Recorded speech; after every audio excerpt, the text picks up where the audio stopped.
Oi pessoal, sejam bem-vindos ao canal Mais Saúde. Todo mundo quer ficar magrinho e bonito, mas às vezes o preço para a nossa saúde é muito alto. E é isso que vamos abordar agora. Veja o que o endocrinologista e nutrólogo Dr. Leonardo Higashi orienta para emagrecermos com saúde. Olá pessoal, tudo bem? Eu sou o Dr. Leonardo Higashi, endocrinologista e nutrólogo da Clínica Higashi, e hoje nós vamos falar sobre emagrecimento. Uma das perguntas que mais recebo no meu dia a dia é: doutor, como faço para emagrecer? Eu tenho muita dificuldade, já tentei de tudo. Então eu resolvi gravar esse vídeo para vocês falando sobre 10 passos importantes que, na minha visão de especialista, acho importante para quem busca um emagrecimento saudável. Primeiro ponto importante é o que leva uma pessoa a engordar. Logicamente, o excesso de peso é uma condição multifatorial. Eu já mostrei esse slide inúmeras vezes em palestras minhas e vídeos, mostrando que existe sim uma tendência genética de excesso de peso associado a inúmeros fatores que fazem a pessoa engordar, como falta de exercício, alimentação inadequada, distúrbio dos hormônios, existem fatores psicológicos, de flora intestinal e até mesmo de medicamentos. Então, o primeiro ponto que eu queria falar com vocês é a respeito sobre déficit calórico. Não há dúvida que o mais importante para emagrecer é a alimentação. Não importa qual dieta que você faça, o mais importante é você fazer um déficit de energia. Ou seja, se você gasta 2.000 calorias, não adianta você consumir 2.000 calorias. Você não vai sair do lugar. Você sempre tem que fazer um déficit energético. Independente da dieta, se a dieta ela for baixa em carboidrato, baixa em gordura, paleolítica, mediterrânea. Porém, os estudos já mostraram que numa mesma dieta, com a mesma caloria, uma dieta mais baixa em carboidrato é que melhor responde, como esse estudo mostrou, principalmente nos primeiros 6 meses de tratamento.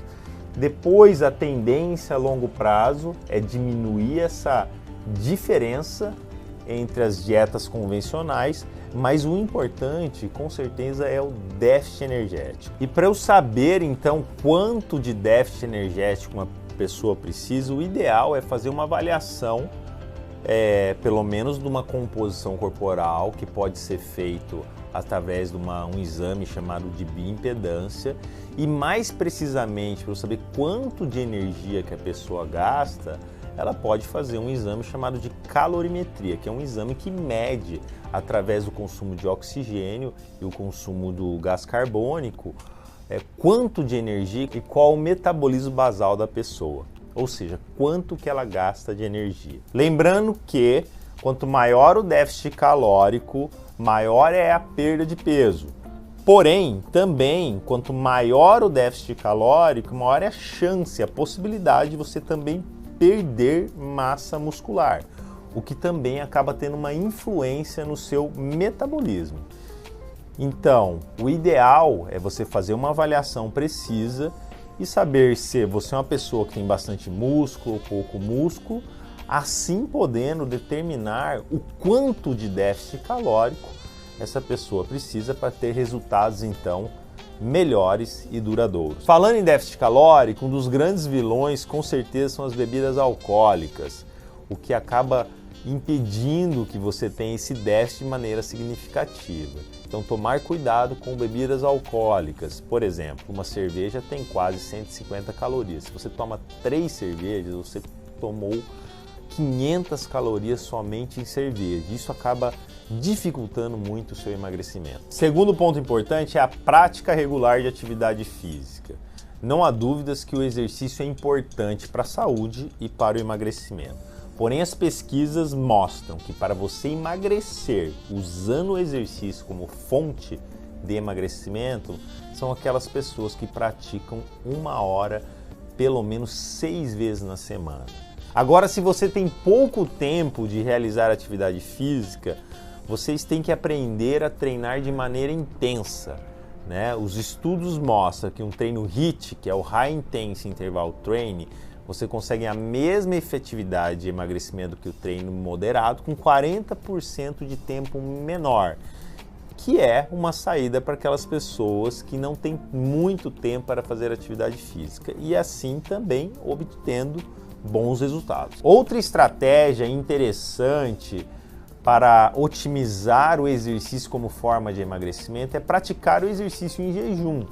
Estudos já demonstraram, inclusive já gravei vídeo sobre isso aqui, que uma atividade física aeróbica em jejum pode propiciar a perda de peso, inclusive fazendo mais oxidação de gorduras, né? Então poderia ser uma estratégia também válida para o emagrecimento. Lembrando que a maioria desses estudos foram feitos em pessoas jovens e saudáveis, não sendo indicado fazer exercício em jejum nas pessoas mais idosas ou que tenham comorbidades ou tomem algum medicamento que impossibilitem isso. E é muito importante, tanto na atividade física como na alimentação, estímulos diferentes. Lembrando que nosso corpo se adapta muito fácil a qualquer tipo de atividade física, a uma alimentação. Então, estímulos diferentes sempre vão gerar mais resultados. Terceiro ponto, vamos falar sobre equilíbrio hormonal. Não há dúvidas que os hormônios são fundamentais para o emagrecimento. A grande maioria das pessoas que estão acima do peso estão com uma coisa que a gente chama de resistência insulínica. Insulina é o hormônio que é liberado com a alimentação, principalmente carboidrato, que bota a glicose para dentro da célula. O problema é que uma vez que a pessoa engorda, principalmente na região abdominal, essa insulina começa a não trabalhar direito. E aí cada vez que ela come, ela tem que liberar mais insulina para botar a glicose para dentro da célula. E para o emagrecimento é importantíssimo tratar a resistência insulínica, seja diminuindo o estímulo alimentar da insulina, como por exemplo a redução do carboidrato, fazendo atividade física. Também o jejum intermitente pode ser uma estratégia interessante e até mesmo medicamentos quando bem indicado. Outros hormônios fundamentais para emagrecer são os esteroides sexuais. Eu já mostrei para vocês aqui que a menopausa faz acumular mais células de gordura, principalmente na região abdominal. E infelizmente, como mostra esse estudo, quando a mulher entra na menopausa, ela pode diminuir até 30% o gasto energético e 32% a oxidação de gordura. E a reposição hormonal feminina pode ajudar a minimizar esse processo de diminuição de gasto energético e de acúmulo de gordura também. E nos homens, a mesma coisa, a deficiência de testosterona gera mais resistência insulínica, gera mais síndrome metabólica e a própria resistência insulínica pode gerar deficiência de testosterona, gerando uma via de mão dupla de um ciclo vicioso da pior. E você fazer uma reposição também pode ajudar no processo de emagrecimento. Outro hormônio fundamental para emagrecimento são os hormônios tiroidianos. Estima-se que 30% de todo o seu metabolismo, todo o seu gasto energético seja dependente do hormônio tiroidiano. E pequenas alterações podem já ter uma influência no peso e no metabolismo. Então é fundamental que esse hormônio também esteja equilibrado. Quarto ponto importante é saúde intestinal.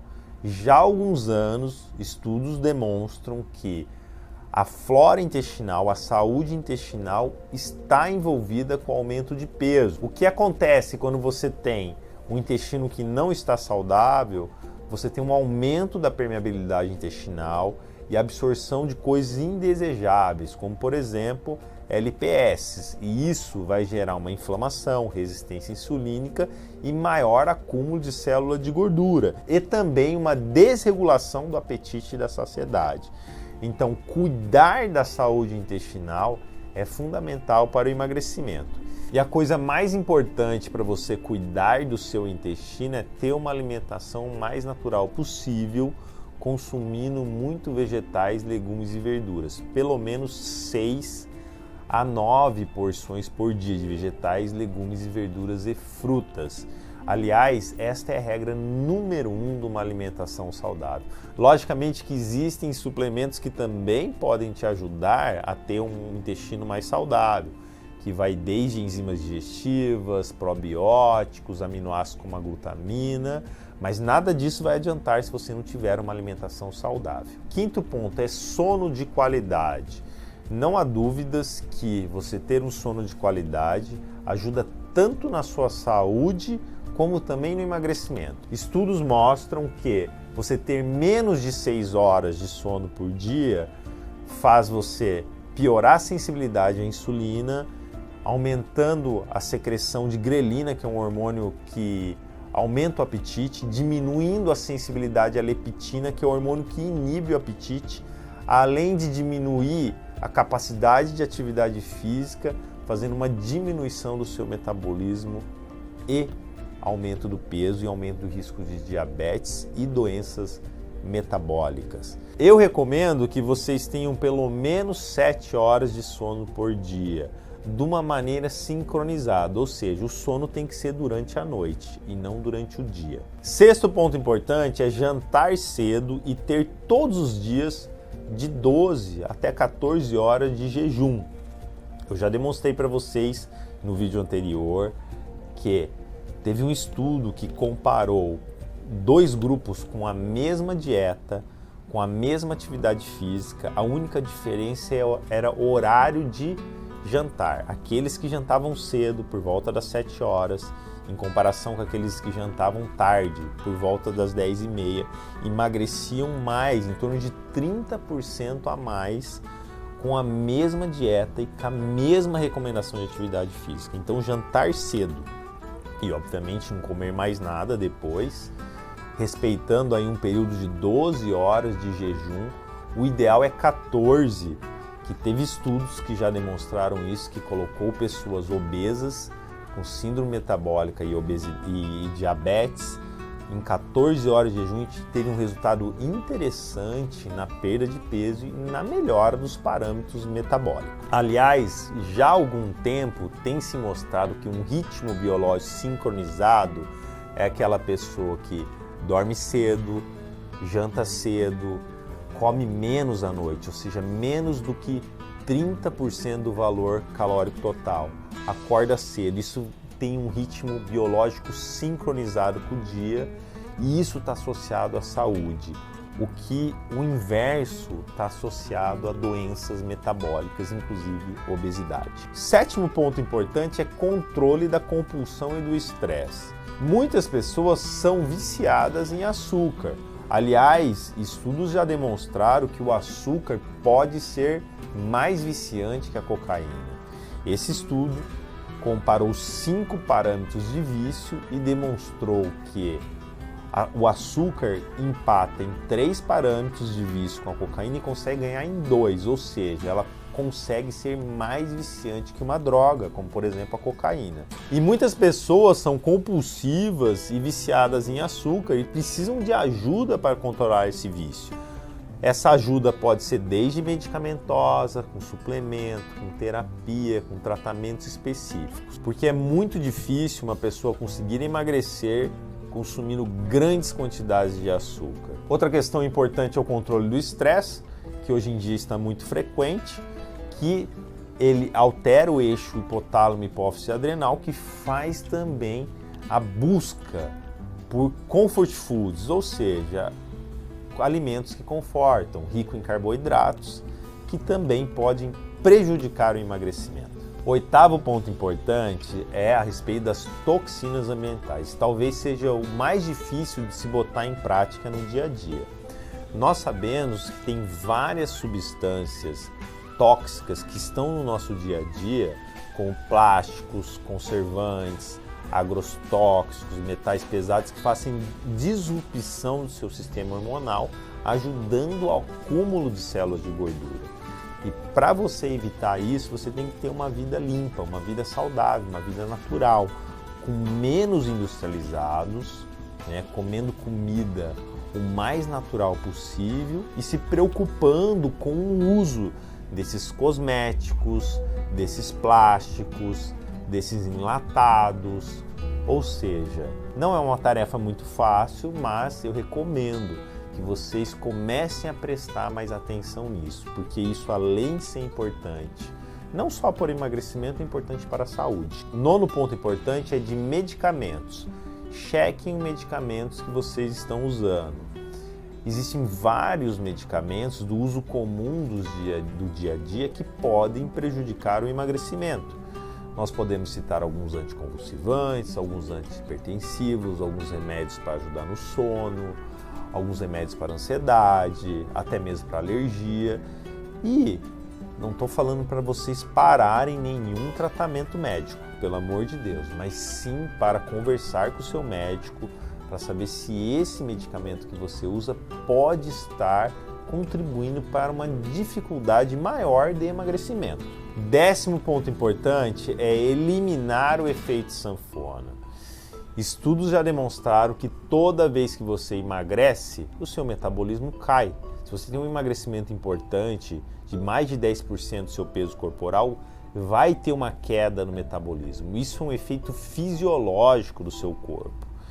E toda vez que você reengorda, esse metabolismo ele não volta ao patamar anterior, ele vai voltar um pouco abaixo, parece ser um mecanismo de proteção fisiológica do nosso corpo. Nós temos que lembrar que nossa genética é de sobrevivência. Nós somos os genes com maior capacidade de poupar energia numa eventual falta de comida. Ou seja, o nosso corpo não quer que você perca o seu estoque de gordura, que é a sua reserva numa eventual falta de energia. Então, se você vive no efeito sanfona, cada vez mais vai ficar mais difícil para você emagrecer, porque toda vez que você emagrece e volta a engordar, o seu metabolismo vai ficar pior. Então, daqui para frente, tente o máximo possível manter o peso. Mas estudos demonstram que essas alterações metabólicas que fazem você gastar menos energia, ou seja, baixando o seu metabolismo para engordar, e também essas alterações para você aumentar o consumo de energia, o que acontece quando você emagrece, vão persistir por em torno de 2 anos. Ou seja, depois desse período, se você conseguir manter o seu peso perdido por 2 anos, você vai ter mais facilidade para se manter no peso. Então é isso, pessoal. Os 10 passos que eu acho importante para você ter um emagrecimento saudável e sustentável é 1. Déficit calórico, independente da dieta que você fizer. 2. Atividade física, no mínimo 1 hora, 6 vezes na semana. 3. Cuide dos seus hormônios, né? Equilíbrio hormonal é fundamental. 4. Cuide do seu intestino comendo pelo menos 6 a 9 porções de vegetais, legumes e verduras. 5. Sono de qualidade. Ter pelo menos 7 horas de sono todos os dias e durante a noite. 6. O jantar cedo. Jantar cedo e tentar manter de 12 a 14 horas de jejum todos os dias. 7. Controle da compulsão alimentar e do estresse. 8. Tenha uma vida mais limpa, livre das toxinas, o mais natural possível, evitando os industrializados, enlatados, empacotados.